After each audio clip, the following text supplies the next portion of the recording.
di saat ini kita masuk ke pertemuan kedua, yaitu mengenai aldehid dan keton ya.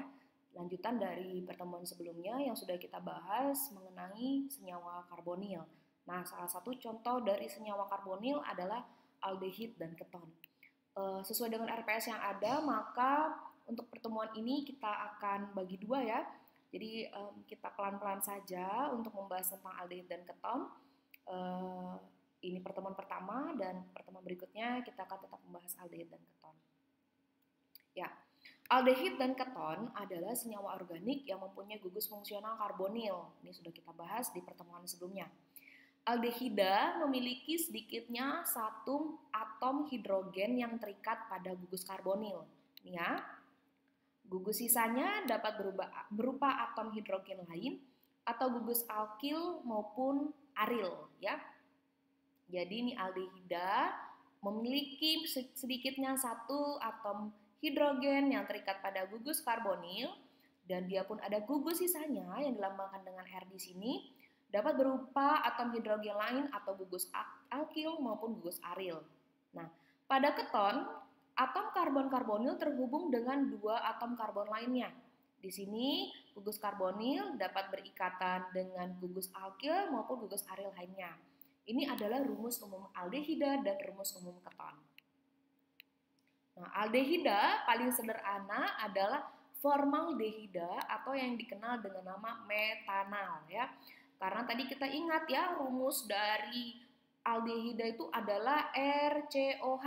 Nah, ini adalah R-nya. Jika R tadi diganti dengan H, maka namanya adalah metanal karena di sini C-nya cuma satu ya.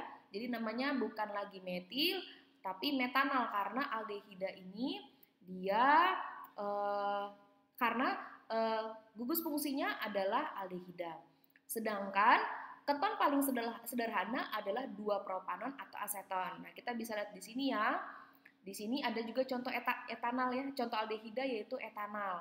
Di mana di sini R-nya bukan lagi H, tapi CH3. Nah, kalau CH3, C-nya berarti sudah ada 2. Namanya bukan lagi metanal, tetapi etanal. Nah, bagaimana dengan keton? Keton di sini tadi dibilang rumusnya adalah RCOR. Nah, ketika R-nya di sini adalah CH3, maka namanya dan juga di sini adalah CH3, maka namanya adalah 2-propanon. Mengapa namanya 2-propanon? Karena di posisi 2 ada gugus keton dan di sini jumlah dari karbonnya ada 3. Kalau 3 kan kita biasa kalau di alkana namanya propana, tapi karena ini keton jadi propanon. Nah, kita akan masuk ke penamaan ya.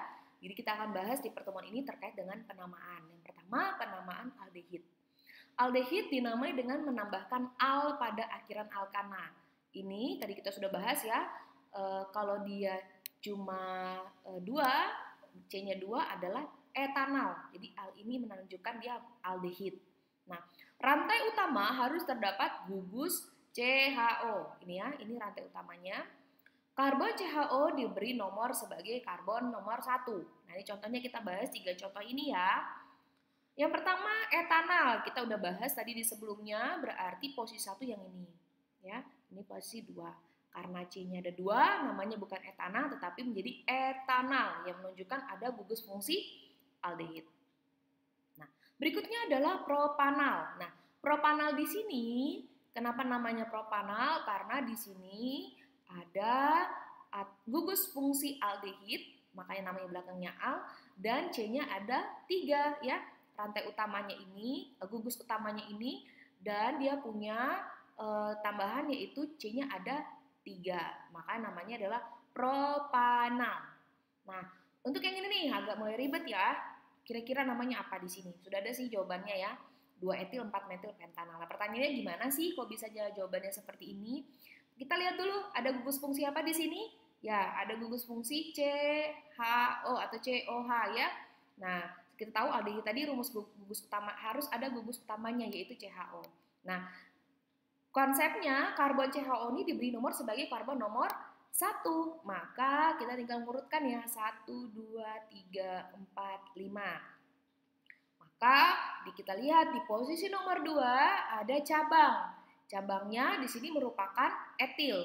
maka namanya di sini adalah 2-etil. Nah, di 3 ada cabang nggak? Nggak ada. Di 4 ada cabang? Iya, ada cabang, yaitu metil. Nah, maka namanya di sini kita berikan dulu nama cabangnya dulu ya, sama seperti yang pertemuan sebelumnya.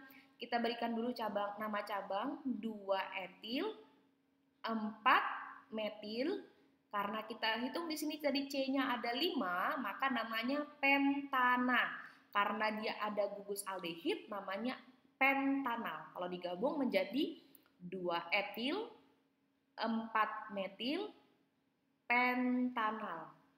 Yang berarti di posisi nomor 2 ada gugus etil, di 4 ada metil, dan di rantai utamanya ini adalah menunjukkan pentanal karena ada gugus fungsi dari aldehid. Berikutnya, untuk aldehid siklik menggunakan akhiran karbaldehida ya. Ini tambahan, kalau dia ada siklik gini, seperti ini siklik ya, rantai tertutup, maka ada dan juga ada gugus aldehid, namanya ditambahkan belakangnya ada karbaldehida. Contohnya di sini namanya kenapa sikloheksana? Karena ini merupakan gambaran dari senyawa sikloheksana. Namun sikloheksana di sini dia berikatan dengan aldehida, berarti namanya sikloheksana karbaldehida. Nah, yang ini bagaimana? Ini namanya 2-naftalen karbaldehida. Nah, kita lihat di sini ketika ada 2 benzena bersatu seperti ini namanya menjadi naftalen ya. Ketika di posisi nomor 2 di sini ada aldehid, maka namanya 2-naftalen, sebutkan dulu naftalennya, baru diikuti dengan karbaldehida ya. Untuk ingat ya, untuk aldehid siklik gunakan akhiran karbaldehida. Nah, ini adalah contoh-contoh lain ya dari aldehid sederhana ya. Ada namanya formaldehid, berarti ini R-nya adalah H ya. Gugus tambahannya adalah H, namanya biasa dikenal metanal. Tapi kalau misalnya dia belakangnya CH3 ya, R-nya CH3 namanya asetaldehida atau yang kita sudah pelajari tadi etanal. Ada juga contohnya lain akrolain, dikenal juga propenal, krotonal aldehid, 2-betena, 2-butenal, dan juga benzaldehida yang kita udah bahas sebelumnya. Nama sistematisnya adalah benzena karbaldehida. Nah, itu tadi penamaan aldehid. Nah, sekarang bagaimana dengan penamaan keton? Nah, untuk keton itu ganti huruf terakhir A pada alkana dengan on. Tadi kalau yang aldehid al, kalau yang keton itu on. Nah, rantai utama adalah rantai paling panjang yang mengandung gugus keton, ya. Jadi rantai sama konsepnya dengan aldehid bahwa rantai utama ini harus mengandung gugus keton. Penomoran dimulai pada bagian paling dekat dengan karbon-karbonil. Nah, kita coba pelajari ya. Jadi ingat bahwa akhiran hurufnya itu harus on, terus cari rantai paling panjang yang mengandung gugus keton. Jadi di rantai utama itu harus ada gugus keton. Penomoran dimulai pada bagian paling dekat dengan karbonil. Nah, kita bisa lihat di sini ya. Di sini kita memberikan nomor urutnya bagaimana? Kita lihat lebih dahulu. Senyawa ini ada gugus utamanya apa? Oh, ternyata ada gugus utamanya yaitu keton. Keton tadi ingat rumusnya adalah RCOR ya. Berarti di sini ada gugus C rangkap O. Nah, di sini dari 1 sampai 2 di sini R, dari 4 sampai 6 ini adalah R. Nah, R di sini kita bisa lihat di sini yang mana gugus rantai utamanya, yang ini semuanya, ini rantai utamanya. Dimana tadi bilang rantai utama harus mengandung gugus keton. Nah, penomoran dimulai dari paling dekat dengan karbon-karbonil. Nah, sekarang kita lihat kenapa sih nomornya dari kiri ke kanan, kenapa nggak kanan dari ke kiri? Kalau kita lihat dari kiri ke kanan, gugus karbonil ini dapatnya di nomor 3 ya, 1, 2, 3. Tapi kalau dari kanan dia jadi nomor 4. Nah, makanya ini jadi 1, 2, 3, 4. Nah, maka kita pilih nomor yang paling dekat dengan karbonil. Artinya yang karbonil ini dia berada pada nomor paling kecil. Jadi namanya di sini menjadi 3 heksanon. Nah, heksa dari mana? Karena ada 6 atom karbon dan juga karena di sini ada gugus keton namanya adalah 3 heksanon. Nah, kita lanjut ya ke yang keton berikutnya. 4 heksen 2 on. Nah, ini dapatnya dari mana? Ingat, kembali kita cari rantai utama adalah rantai paling panjang yang mengandung gugus keton. Nah, di sini ya, rantai utamanya. Nah, gugus keton kita lihat di sini RCOR. Nah, ini R-nya berarti dari 2 sampai 6 nih R-nya. Ini 1 juga R. Nah, RCOR. Nah, kita memberikan nomor itu paling dekat dengan karbon-karbonil. Nah, kalau kita ngasih dari sini ya 1, 2, 3, 4, 5. Nah, C-nya udah dapat yang paling tinggi ya 5. Nah, tapi kalau kita lihat dari sini, dia dapat di posisi nomor 2. Nah, maka kita berikan nomornya dari kanan ke kiri. 1, 2, 3, 4, 5, 6. Namanya adalah 4, di mana di sini? Di posisi 4 ini ada ikatan rangkap. Jadi namanya heksenon. Kenapa heksenon? Karena di sini ada 6 ya karbonnya. Dan di posisi nomor 2 ada keton. Makanya namanya adalah 4 heksen 2 on. Nah, mulai agak rumit ya. Nah, kita langsung masuk contoh yang ketiga. 2,4 heksandion. Nah, 2,4 heksandion ini berarti kita kasih nomor dulu ya. Kalau kita dari kiri berarti di sini 2 ditambah 4 jadi 6 ya. 6 di gugus dari penomorannya berarti dia totalnya 6. Tapi kalau dari kiri 1, 2, 3, 4, 5 ya, berarti 3 tambah 5, 8. Nah, berarti jumlahnya untuk penomoran ini sangat besar, maka kita pilih dari sebelah kanan nomornya. Jadi 1, 2, 3, 4, di posisi 2 dan 4 ada gugus keton. Karena di sini ada 6, rantai utamanya ada 6, karbonnya namanya heksanadion. Kenapa di? Karena ada 2 gugus ketonnya. Jadi kita sebutkan dulu cabangnya, sebutkan rantai utamanya, baru sebutkan kembali gugus utamanya, yaitu adalah keton. Nah, keton dengan berbagai nama, IUPAC mempertahankan nama yang digunakan tetapi tidak sistematis untuk beberapa keton. Jadi ada beberapa keton yang itu memang sudah menggunakan nama yang tidak sistematis. Kalau tadi ini namanya semua sistematis ya. Ada aseton, asetopenon, dan benzopenon. Nah, banyak aldehida dan keton yang digunakan dalam kehidupan sehari-hari. Formaldehida atau formalin yang biasa kita dengar atau yang kita sering tahu dengan nama metanal itu sering digunakan sebagai pengawet ya pada jenazah. Sedangkan untuk aseton itu banyak digunakan sebagai pelarut pada cat, resin, cat kuku, cat warna, ini banyak digunakan formalin. Nah, aldehida dan keton banyak dijumpai di alam. Banyak aldehida dan keton yang memiliki aroma dan cita rasa yang menyenangkan, sehingga banyak dimanfaatkan pada produksi parfum, sabun, dan pengharum ruangan. Nah, contohnya ada yang namanya sinamaldehida dengan struktur yang seperti ini, biasa ditemukan pada kayu manis, maka kita bisa mencium aroma tertentu pada kayu manis. Ada juga vanilin yang biasa digunakan, bisa kita dengar namanya vanilia. Nah, terus ada juga aroma muskon, aroma muskon. Ini terdapat pada kelenjar perut dari rusa jantan. Nah, terus juga ada jasmon, ini adalah senyawa yang juga kita tahu berbau khas pada bunga melati. Nah, kita lanjutkan terakhir terkait dengan sifat fisik dari aldehid dan keton.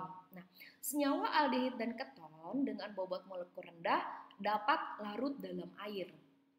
Walaupun tidak membentuk ikatan hidrogen antar molekulnya, senyawa ini dapat membentuk ikatan hidrogen dengan molekul air. Jadi di sini bahwa senyawa aldehid dan keton dapat larut dalam air. Kelarutan dalam air makin berkurang dengan makin bertambahnya panjang rantai karbon.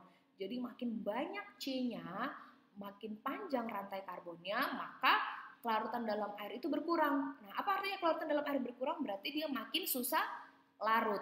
Nah, senyawa aldehid dan keton memiliki titik didih yang lebih tinggi dibandingkan senyawa nonpolar dengan bobot yang sama. Nah, namun tidak lebih rendah dibandingkan dengan senyawa alkohol karena tidak membentuk ikatan hidrogen antar molekulnya seperti pada alkohol. Nah, kita tahu pada alkohol ini kan dia ada ikatan antara oksigen dengan hidrogen. Ini membuat yang titik didihnya lebih tinggi dibanding dengan propana karena di sini tidak ada ikatan langsung antara oksigen dengan hidrogen. Dia berikatan dengan karbon terlebih dahulu ikatan rangkapnya. Nah, di sini dikatakan bahwa aldehid dan keton memiliki titik didih yang lebih tinggi dibanding dengan senyawa nonpolar. Nonpolar itu yang mana maksudnya? Di sini contohnya adalah 1-butena. Jadi 1-butena ini memiliki bobot yang sama dengan propanal. Tetapi walaupun dengan bobot yang sama, titik didihnya ini lebih tinggi. Tapi jika dibandingkan dengan alkohol yaitu propanol, maka dia tidak lebih rendah, artinya ya kurang lebih lah ya antara propanol dengan propanal. Di sini dikaitkan dengan adanya ikatan hidrogen. Nah, ini demikian ya yang Ibu bisa sampaikan terkait dengan materi aldehid dan keton, di mana kita sudah belajar beberapa hal penting, yaitu mengulang mengenai tentang definisi aldehid dan keton. Kita juga udah belajar tentang penamaan aldehida, yaitu penambahan al, juga ada rantai utama, yaitu harus ada gugus CHO. Terus untuk penamaan keton berbeda, kalau tadi aldehid dengan al, maka untuk keton belakangnya adalah on, dengan penomorannya yang sudah diajarkan tadi. Terus bagaimana bahwa aldehid dan keton ini banyak sekali dijumpai di alam, dan banyak digunakan dalam kehidupan kita sehari-hari. Untuk sifat fisiknya, bahwa lapat larut dalam air, tapi kelarutan ini berkurang dengan makin bertambahnya rantai karbon. Nah, senyawa aldehid dan keton memiliki titik didih yang lebih tinggi dari senyawa nonpolar dengan bobot yang sama. Nah, demikian penjelasan yang Ibu bisa sampaikan. Kita akan bertemu lagi dengan aldehid dan keton ini di pertemuan selanjutnya. Terima kasih.